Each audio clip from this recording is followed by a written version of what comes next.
আসসালামু আলাইকুম সুপ্রিয় আইনজীবী এবং শিক্ষানবিশ ভাই ও বোনেরা, সবাইকে মাহে রমজানের শুভেচ্ছা জানাচ্ছি। আশা করছি আপনারা পড়াশোনার মধ্যে ব্যস্ত সময় পার করছেন এবং আল্লাহর অশেষ রহমতে ভালো আছেন। আপনাদের দোয়ায় আমিও ব্যস্ততা নিয়ে বেশ ভালো সময় পার করছি। আপনাদের সামনে আজকে পরীক্ষা সংক্রান্ত দুইটি তথ্য নিয়ে হাজির হওয়া। প্রথমটি, হাইকোর্ট পারমিশনের লিখিত পরীক্ষা যেটি পেন্ডিং রয়েছে, অর্থাৎ আপনারা যারা রিভিউ করেছেন এবং খাতা দেখছেন নতুন করে স্যাররা, সে বিষয়ে। আরেকটি হচ্ছে আপনাদের এনরোলমেন্ট কমিটি যে সিদ্ধান্ত অনুযায়ী আপনাদের পরীক্ষা কবে নাগাদ হতে পারে, সেই দুটি বিষয়ে আজকে আপনাদেরকে জানাবো।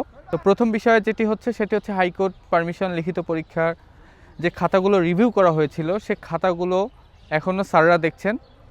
সেটি একটু সময় সাপেক্ষতার বিষয় রয়েছে এবং যতদূর জানতে পেরেছি সেটা ঈদের আগে আর সম্ভব হচ্ছে না। ঈদের পরে খাতাগুলো দেখা শেষ হলে এবং সেখান থেকে যদি কেউ উত্তীর্ণ হয় তাদেরকে ভাইবা মুখোমুখি করে ভাইবা উত্তীর্ণ হওয়ার সাপেক্ষে আপনাদের সকলের ফলাফল একসঙ্গে ঘোষণা করা হতে পারে বলে জেনেছি।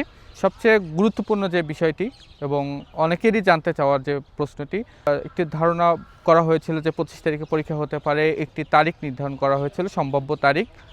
আমি জানতে পেরেছি যে হল পাওয়া গিয়েছে এবং আগামী 25 এপ্রিল নির্ধারিত দিনেই পরীক্ষা অনুষ্ঠিত হচ্ছে।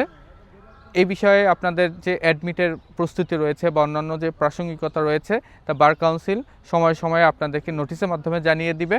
সুতরাং আপনাদেরকে চিন্তিত হওয়ার কিছু নেই। নির্ধারিত তারিখে পরীক্ষা হচ্ছে, আপনারা প্রস্তুতি নিন পরীক্ষার জন্য।